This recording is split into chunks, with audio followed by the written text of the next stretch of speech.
Therapists of Reddit, what was your biggest I know I'm not supposed to judge you but holy moment?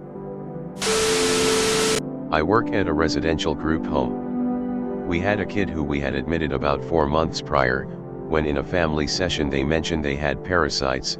I'm like, what? Mom goes, oh yeah, our whole family has them. We don't believe in getting rid of them since they're part of our biological ecosystem, and I'm just dumbstruck. We spent 3 weeks afterwards convincing this family it was an infectious disease concerns, as other residents have fecal eating behaviors and various other unsanitary issues that could cause a unit spread.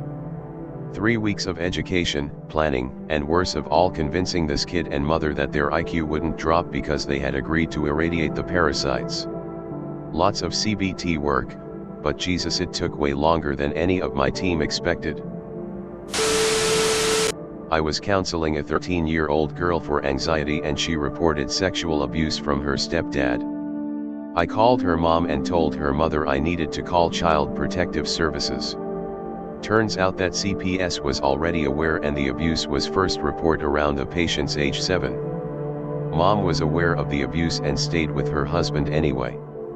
It was a complicated situation, and it wasn't. How could she not do more to protect her daughter? Sorry lady. I'm judging. A woman who deliberately kept getting pregnant because she enjoyed the attention, and then would immediately afterwards dump her kids with the foster system or in one case a willing relative. She had 6 kids at the time I met her. Once had a patient whose wife shook their baby to death. He wanted help reconnecting with his wife.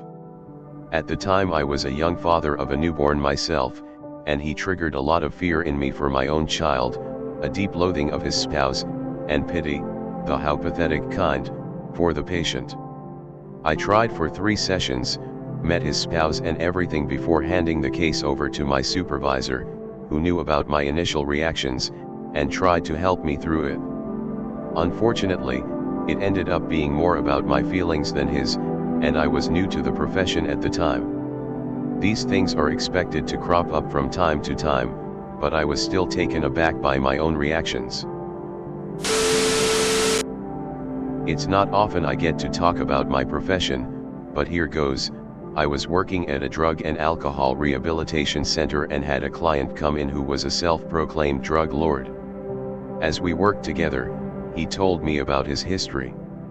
Included in this history was how he got to where he was currently at.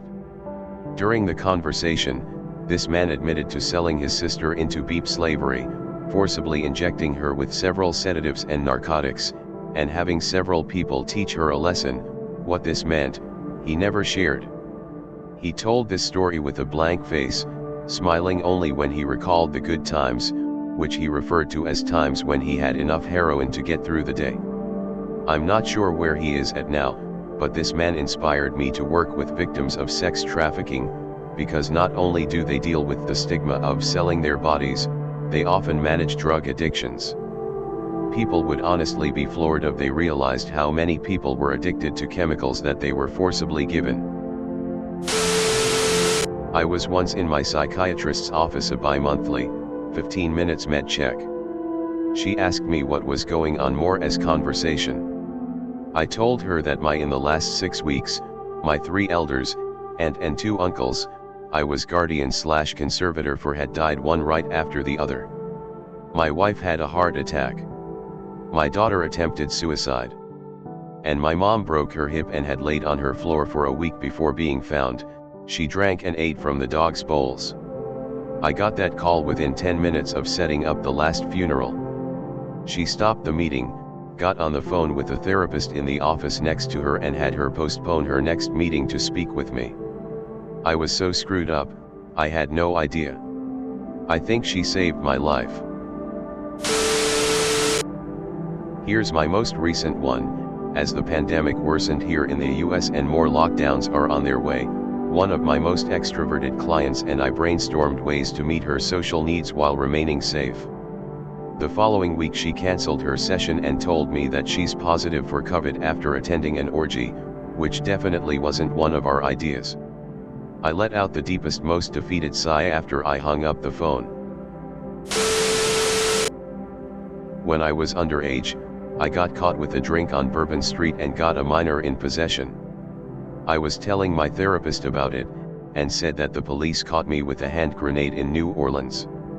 He didn't realize that a hand grenade was a type of drink, and it was funny to watch him try to process that his patient might have just casually told him that he had been caught with a fragmentation grenade. He took a big long pause, and said, "Where did you even find a grenade?"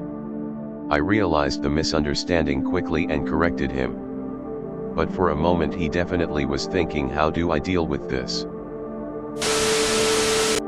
Well, I quit my last therapist because I made him cry uncontrollably. He tried not to, but he just couldn't hold it back. I felt guilty and won't see him anymore. I think he may have lost a child before.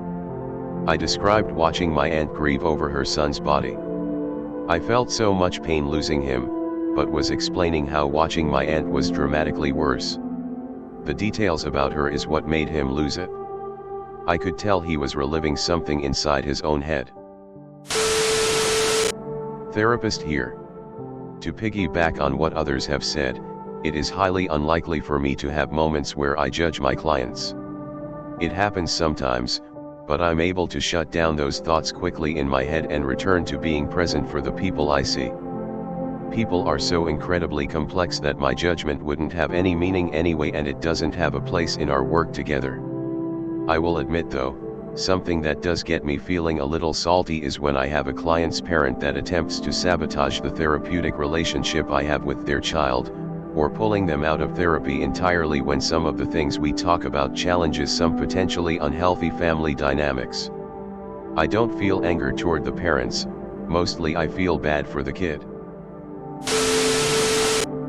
Not a judgment, you kind of train your brain not to judge, because you are seeking to understand and help. When you do those things, you can't simultaneously judge. We could all use a little more of that in real life, I suppose. I'll share this though. I do feel concerned about this recent phenomenon of young people I worked with self-diagnosing, sharing, and identifying very closely with mental illness, as if the pendulum quickly swung from never, ever share your feelings to OMG, you're depressed. All of us are too. Life's challenges can be tough and they don't need a scientific sounding label to be valid and real. You are not your diagnosis. We can find validation and support in healthier ways. I'm a licensed psychologist and I'll tell you I've never judged my patients. The world is so full of judgment and it's my job to objectively look at someone who's suffering and offer them empathy and a path towards healing. The one thing I've judged is the situations that people survive and continue to live their lives. I've worked with torture survivors, survivors of genocide and famine. I've worked with people whose entire villages were wiped out because a warlord wanted the water well that was sitting in the town. It always gives me pause in terms of the anguish some people face and their resilience. So if I have one message, it would be in the words of R.J. Palacio, be kind, for everyone is fighting a hard battle. Thanks for watching Redditology. Subscribe for more similar contents.